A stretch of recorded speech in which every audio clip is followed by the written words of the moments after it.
kana kaasee bahe. Gooftanii fayyina gaafa namaaf laatu haala mijataadhaan biigaa. Kaliin keenya daabulos itti gaane kan abbaan keenya addaan sirriin bahee harki keenya dhugaa lafaraa jiraamaanii amanatti sirriitti maqaa abbaa aannan keenya maqaa abbaa kan ilmaa kan abbaa qulqulluu waaqa tokkoo amiin.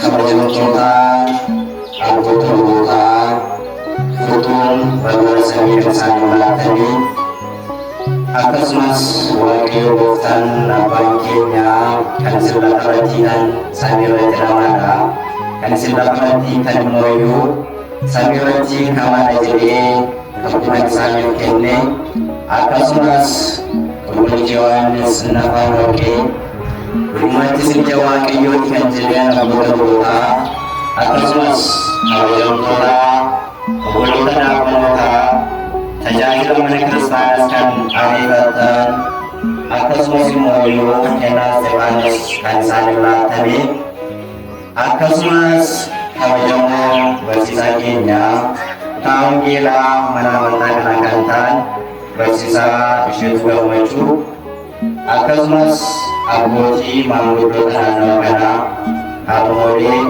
dargaggeewwan akkasumas immoo daa'imman mootummaa waaqayyootiin kan fakkeeffamtan hunduma keessan iyyuu qulqulleettiin mana kiristaanaa nagaan baafattii fi akkam jirtu akkamiin kana eeganii amiin galata isaa jennee akka isa galateeffannuuf qofa keenya kan nu saaqee arraba keenya kan nu dubbisee maqaan waaqa keenya baraan gara lafaan keessanitti kaabaan kibbaatti kan galatu fi kan ulfaatti uumaa isa waan ishee biraa galuu kan nuuf taane waadaa fannoo jalaa fayyistuu ilmaan addaa daawwitii jireenyaa haadha barabaraa kan taate turtuutii Israa'el teessoo isaanii uummata dubbara isaanii bu'anii kan baatan isheen garuu naguu abiddaa garaasheetti kan baate maqaan haala keenya qulqulleetti barabaraa kan galatu fi kan ulfaatti akkuma waaqayyo kennaa isaaniif kenneen qulqulloota tolootaa eegamtoota isaaniiyyuu maqaan isaanii kan galatu fi kan ulfaatti kan gurra qabu hundumti isaanii yaada qabu.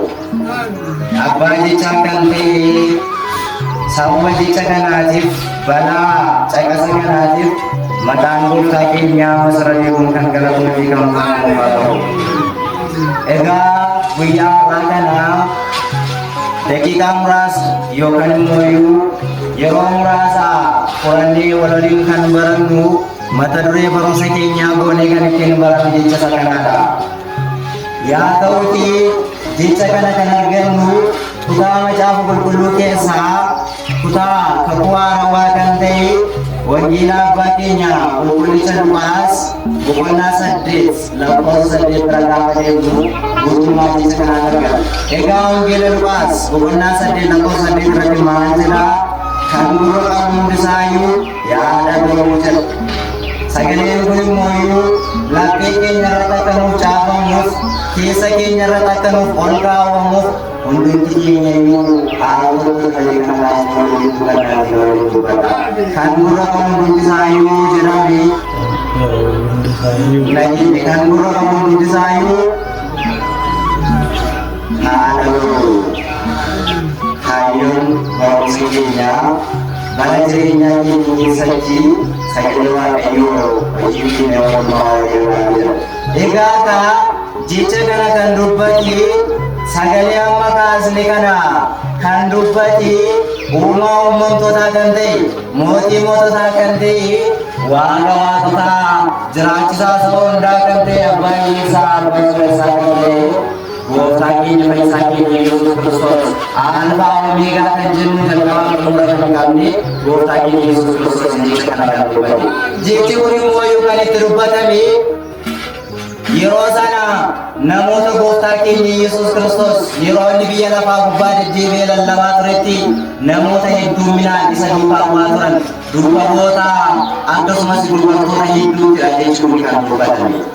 Egaa jecha mata duree kanarratti kaasgoon ilaalle kana yookaan immoo mata duree fudhannee kana gooftaan keenya Yesuus Kiristoos yeroo inni itti dubbatu yeroo inni lamaan kana gubaatti biyyoo barsiisaa turedha. Yeroo sanatti gooftaan keenya fayyisaan keenya Yesuus Kiristoos namoota baay'ee namoota mana hin jedhamne namoota isa duukaa deemaa turan kallattii garaagaraa barsiisa. Isaan keessaa namoonni baay'een yeroo sana waan garaagaraatiif isa duukaa bu'aa turanii jedha. Waan maaliitiif waan garaagaraatiif. Kan isaanii namichaan tokko biyya lafaa kanarratti oduu dhagaanii hin lallabaa jira. Waan baay'ee dubbachaa jira namoota waan dhagaaniif maalummaa gooftaa keenya Yesuus Kiristoos baruudhaaf gara isaaniitti deemaa jira. Kaan isaanii immoo waaqa ta'uu amananii uumaa ta'uu amananii fayyisaa ta'uu amananii too isa duukaa bu'aa turanii jedha.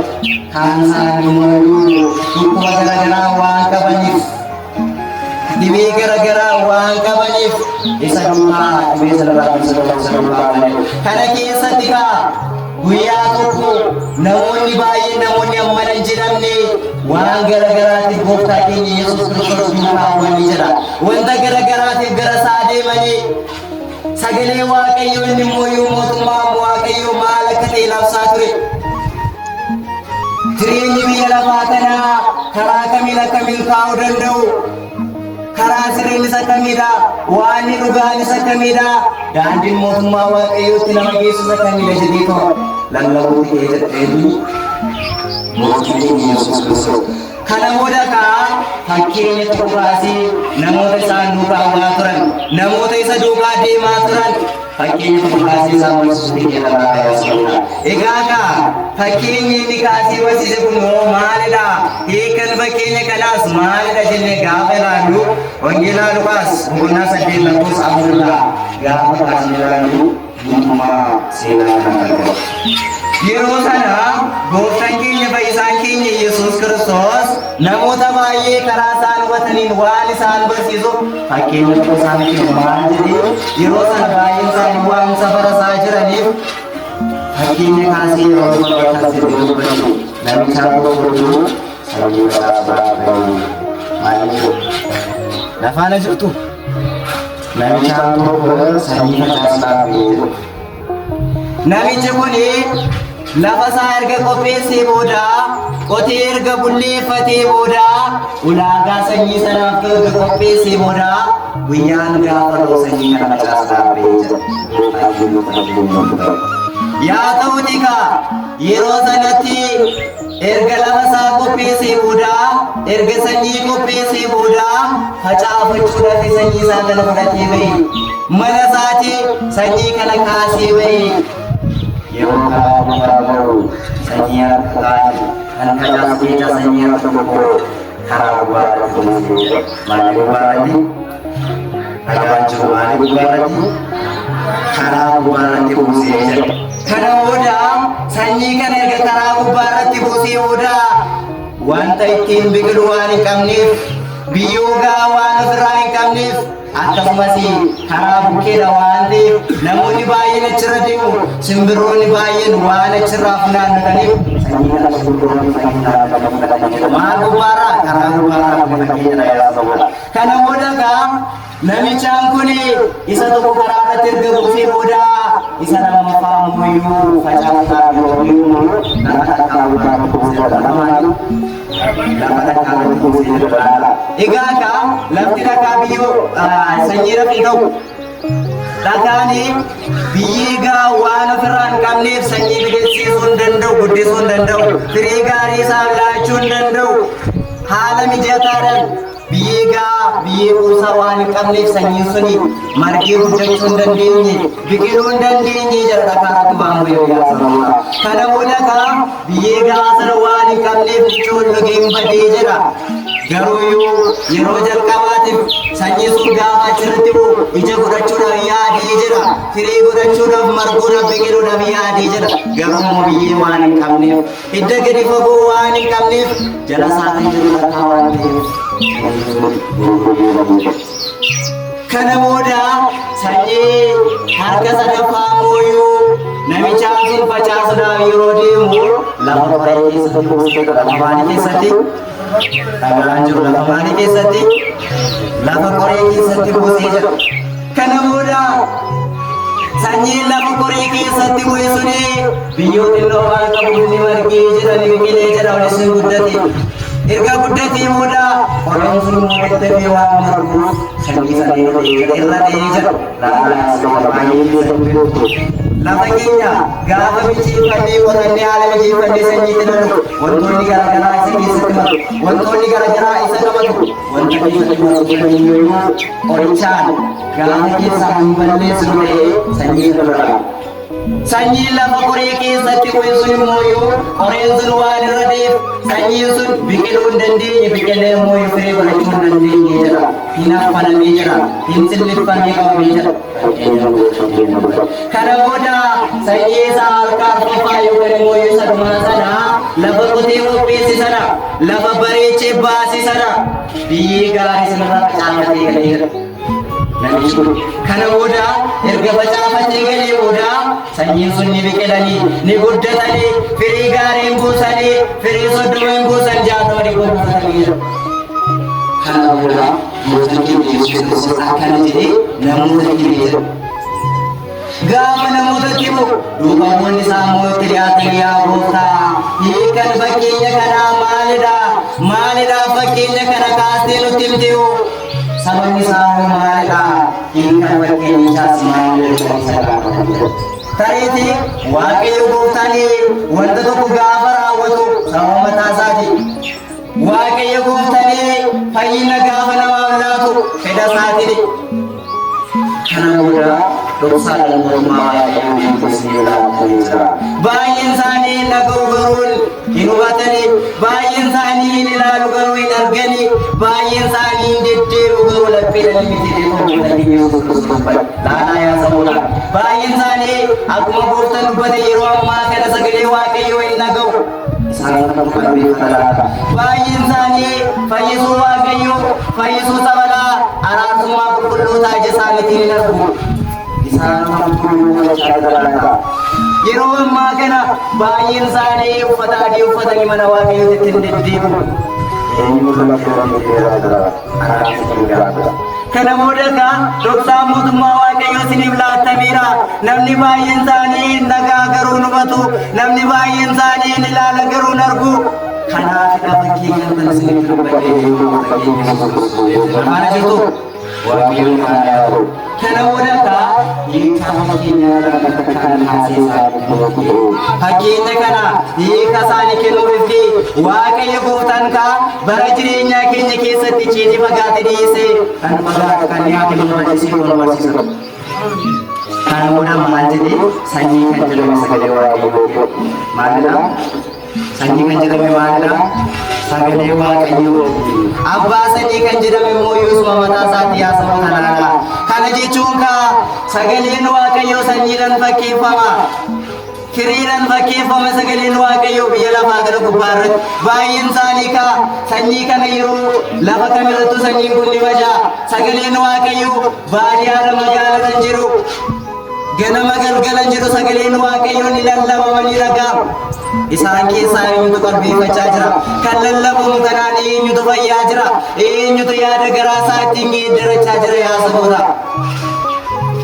Kana booda sanyiin isa jalqabaa lafa karaa bukkeetti bu'e sun yookaan immoo daandii irratti bu'e sun hiilli isaa maalidha jennee gaafa ilaallu sanyii kan jedhame sagalee Waaqayyooti jechuudha. Karaa bukkee kan jedhame immoo karaa kan jedhame sanyichi karaa irratti bu'e suni sagalee Waaqayyoo isaa amma irratti bu'aa jiru. Kanaafuu simbirroonni sagalee Waaqayyoo karaa irratti bu'e sana yookaan immoo sanyii karaa irratti bu'e sana dhufanii fudhatan sun immoo seexana yaasa kana gaafa jennu baay'een isaanii kinoo har'a hin deddeebi'u sagalee Waaqayyoo hin baratu ni dhaga'u mana isaanii ta'anii karaa miidiyaa adda addaatti ni dhaga'u mana Waaqayyoo deemanii kallattiidhaan sagalee Waaqayyoo ni baratu itti ni himama. Garuu yoo sagalee Waaqayyoo dhagaan kana warra yeroo dhagaan itti gammachuudhaan fudhatan yeroo dhagaan itti akkuma isaaniitiif galutti yookaan immoo akka isaaniif galutti warra fudhatanidha jedhu. garuu dhaabbata waan hin qabneef sagalee waaqayyoo sana kadhannaa waan hin qabneef sooma sagadaa laphiidhaan deddeebi'uu waan hin qabneef sagalee isaan dhaga'anii itti hin fayyineef kana booda kaa namni baay'een yeroo ammaa kana anaafis sagalee waaqayyoo hin dhaga'aa jirra. Sagaleen waaqayyoo nurratti bu'aa jira.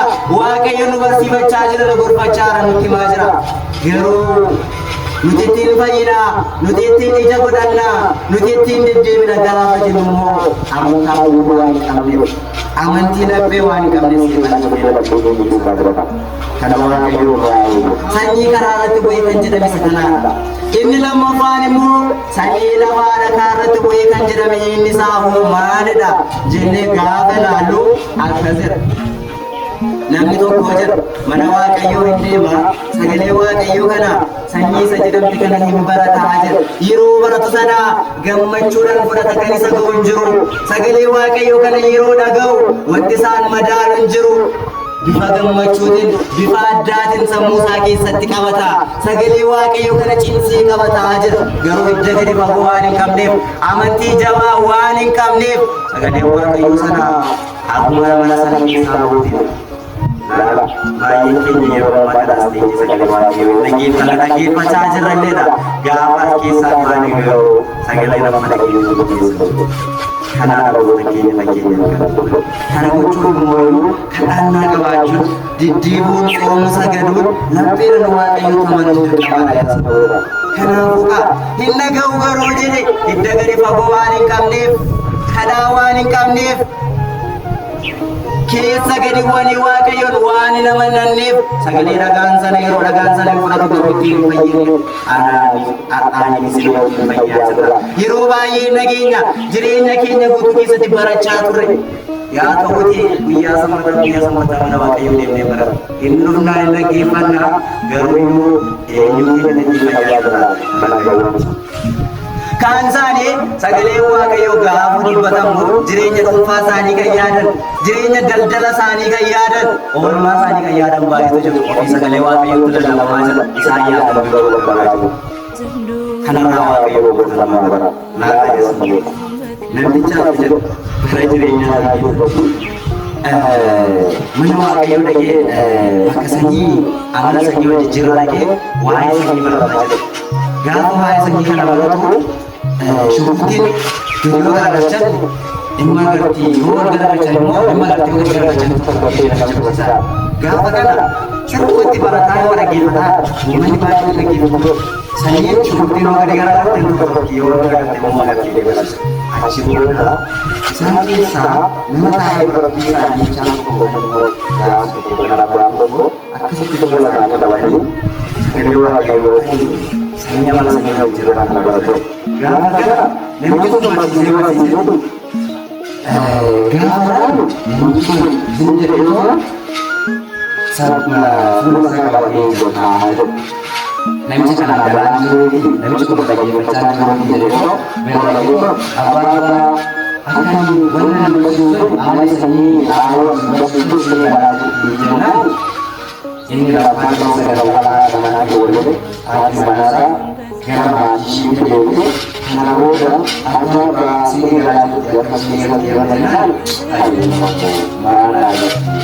Boosii dhaganii asxamuudha haasa'u amma deebiin walakkiin barachuu kana jechuun immoo namichaan suni waa'ee haala manaa kan barsiisu immoo waa'ee sanyii jiru kan jechuun laatu baay'een isaanii yeroo ammaa kana sagalee waaqayyoo yeroo lallabu jireenya dhuunfaa isaanii fayyadamu jiru kanarraa waaqayyoo godhamaa oolaa. Sa'aatii keenyatti fayyadamuudhaaf sanyiin inni sadaffaan immoo qoree keessatti bu'e kan jedhamu namni tokko mana waaqayyoo hin dhufaa sagalee waaqayyoo hin dhagaa hin barata ittiin hin deddeebi'aa jira. Gaafa ittiin deddeebi'u gaafa inni ija baafachuu fedhu gaafa inni ittiin fayyuu fedhu gaafa inni yaada garaa ittiin jijjiirrachuu fedhu qoree kan jedhamte addunyaadha jedha. Addunyaan gaafa isa qabatu sooromni gaafa isa qabatu qabeenya gaafa fudhatu sagalee waaqayyoo sana hin dagataa jedha. Qabeenyi isaa sun hundee isa qabataa jira addunyaan hundee isa qabatte faashiniin garagaraa jira. Kana jechuun immoo namni tokko har'a sagalee waaqayyoo hin deddeebi'an hin baranne hin nageenya. Kan nageenyu kanarraa mooyyuu qabeenya laallee qabeenya dhuunfaa keenya laallee addunyaa laallee sooroma laallee nyaata dhugaatii laallee ammoo laallee mana waaqayyoo isaa kan barbaadu jiru fakkeenya dubbatu nama waaqayyoo gosa nama inni arfaffaanii lafa gaariirra bu'ee firee gaarii buusee firee soddoma jaatama dhibbaa buufata warra jedhamu immoo warra yeroo ammaa kana sagalee waaqayyoo baratanii dhaga'anii deddeebi'anii kan baratan kanaan yaada garaa isaanii geeddaratanii kan barataniin gaabbii galanii kan barataniin kadhatanii sagadanii sooman warra mootummaa waaqayyoodhaa danda'anidha jedhee fakkiin godhe isa kanaadha jedhu kanneen arfan keessaa nuti yoo kanneen arfan keessaa waan akkamiitirra jirra kan nageenya asumatti gannee galaa jirramu kan nageenya jijjiiramaa jirra ittiin jijjiiramuufoo kaayyoo qabna kan jiru laalaa yaa saboota bara jireenyaa keenya keessatti mana waaqayyootti deebinee sagalee nageenya hojiitti nu jaalala isaan nufaatu kan baranne akka jijjiiramu jaalala isaan nufaatu egaa sagalee waaqayyoo anguma keenya yoo baran gurguruu dandeenyu sa'aatii keenyatti fayyadamuudhaaf hanga kana yoo baran muraati kan nageenya sirreessa boqonnaa ta'an dhufuu kan jaalala waaqayyoo kan kadhatee yoo isaan nufaatu namni gurra qabu jiraatu kan hunduma isaanii dhagee yaada gara isaa geeddaru kan gurra qabu